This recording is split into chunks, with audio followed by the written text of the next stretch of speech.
بسم الله الرحمن الرحيم وبه نستعين.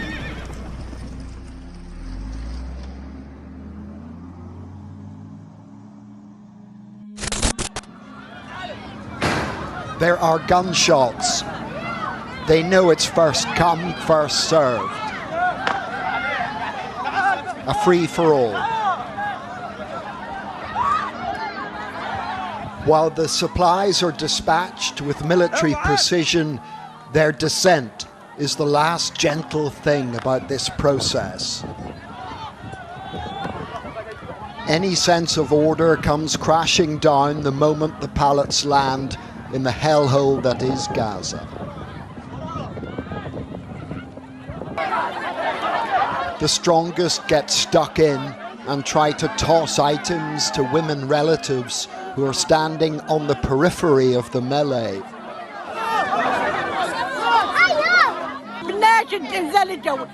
We don't want airdrops. We are getting virtually nothing and it's not fair.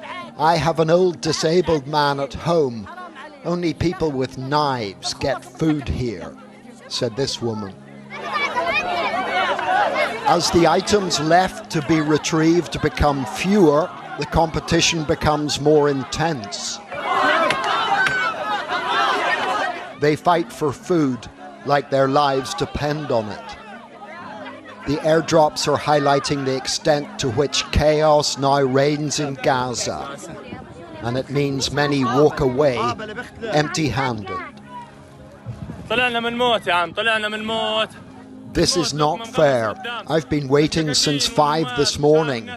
I want to tell the world they need to stop this war. It's humiliating. Otherwise, just kill us all with one bomb. I can't even give my children a piece of bread, said this man.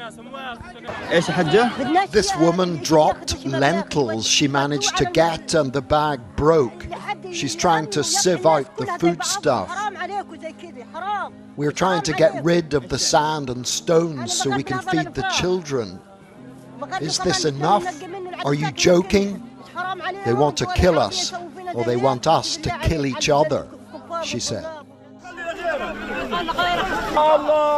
Some bags break, so those who can't keep up gather single grains of rice from the sand. How could you feed a family on this? The planes drop for those who are strong. Everyone else returns to their children hungry and tired. People who were well off, even doctors, now come here and get humiliated and then return to their children with nothing.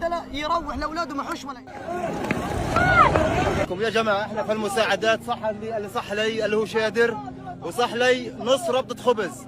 والله يا جماعة على ما أقول شهيد نص ربطة خبز معفن. هذا اللي نزل من الطيارة قبل شوية غرب دير البلح. يا جماعة مخ خبز لبناني كبير. هذا الخبز اللبناني هذا لنا لي من الفجر استنى في مساعدة الطيارات. والله ربنا ما قال احنا بشر احنا بني آدمين.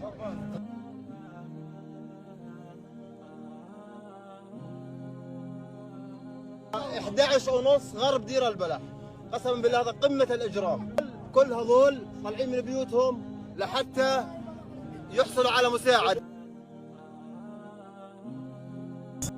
شهداء والله العظيم باجي ما باخذ حاجة. 65 سنة المريض سكر وضغط وأزمة. الله ينقم منهم يا عم. بدي كيلو بس طحين ما أنا قادر أطعم مرتي وولادي. ما في عندي ضغط عندي هم واحد. ما في عندي بناشد العالم كله. اللي بصير فينا بغزة هذا ظلم وجرائم. حسبي الله ونعم الوكيل. We all agree that we have a problem now. Everyone in the Ummah says that the Ummah is suffering from a problem. There's something wrong. But we differ on the solution. And we should have no difference of opinion when we have Quran and Sunnah with us. We should have no difference when the answer is in Quran and Sunnah. So what's the solution for our problem now? The solution is given in a hadith by Rasulullah sallallahu alaihi wasallam. Rasulullah sallallahu alaihi wasallam says, إذا تبايعتم بالعينة وتبعتم أذناب البقر ورضيتم بالزرع وتركتم الجهاد في سبيل الله سلط الله عليكم ذلا لا ينزعه عنكم حتى تراجعوا دينكم. If you trade with عينة and if you follow the tails of cows and you are satisfied with agriculture and you leave jihad fi sabilillah, Allah Azza wa Jal will humiliate you And that humiliation will not be lifted until you go back to your religion. This hadith tells us about the problem and the solution.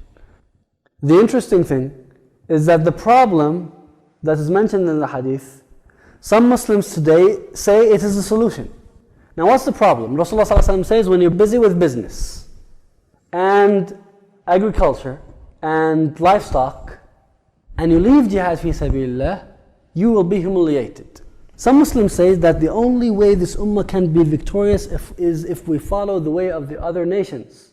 Industry and agriculture and trade, then we will become like them and we will become victorious. So if we're successful in business, if we're successful in agriculture, if we're successful, technology and all, that is the way for the ummah. Rasulullah ﷺ says this is the problem.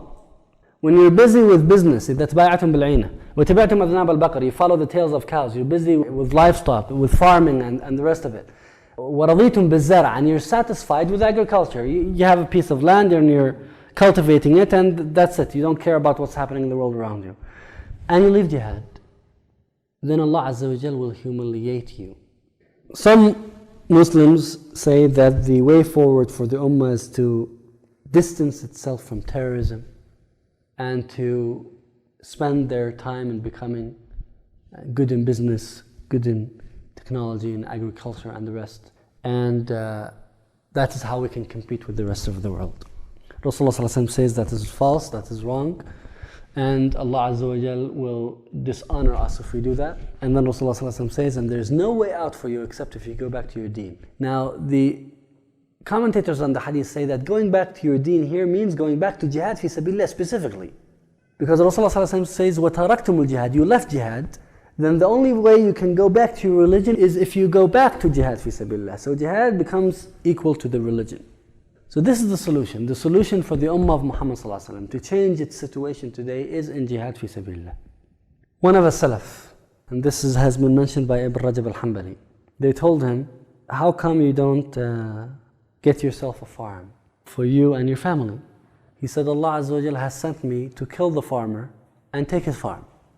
Umar ibn Khattab radiallahu anhu, when he heard that the Sahaba were busy with cultivating the very fertile land that they won through ghanima, through jihad fi sabilillah in Jordan, he waited until the time of harvest. And then he ordered that all of the farms be burnt down to the ground. So the Sahaba came complaining. He said, this is the job of Ahl al-Kitab, the people of the book. Your job is to go and fight jihad fi sabilillah and spread the religion of Allah. Leave the farming to the people of the book. You go and spread the religion of Allah Azza wa Jal. They'll farm and they're going to feed you. They're going to pay jizya. They're going to pay kharaj. Because Rasulullah ﷺ said that my rizq is through ghanima. So if the rizq of Rasulullah ﷺ is through ghanima, it must be the best rizq. It must be better than business and better than farming and better than shepherding and better than anything else. Because Rasulullah ﷺ says, جُعْلَ رِزْقِي تَحْتَ ظِلِّ رُمْحِ. My rizq comes from under my spear. So the solution for the ummah, and that's why there was an interview with the spokesman of Al-Jaysh al-Islami fi Iraq, the Islamic army in Iraq. They said, what is your financial source? He said, our financial source is al-ghanima. But we don't mind if Muslims are going to give us donations.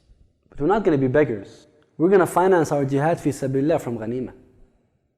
So the solution for the ummah is jihad fi sabilillah.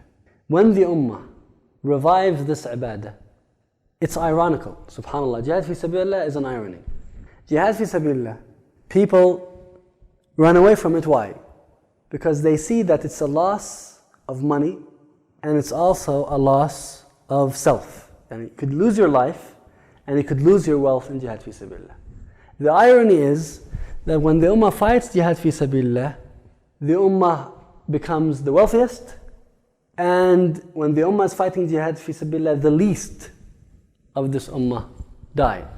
If we're going to draw a graph of how many Muslims die when they fight jihad fi sabilillah and how many Muslims die when they leave jihad fi sabilillah, you would find that when the Muslims are fighting jihad fi sabilillah, very few die. And when they leave jihad fi sabilillah, they die in millions. Millions of Muslims die when they leave jihad fi sabilillah. If we're going to draw a curve of the financial situation of the ummah, you find that the ummah becomes the wealthiest in the times of jihad fi sabilillah and they become the poorest when they leave jihad fi sabilillah.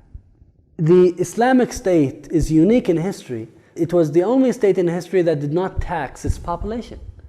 Why it didn't tax its population? Because it had income that came from jizya, and this comes through jihad fi sabilillah.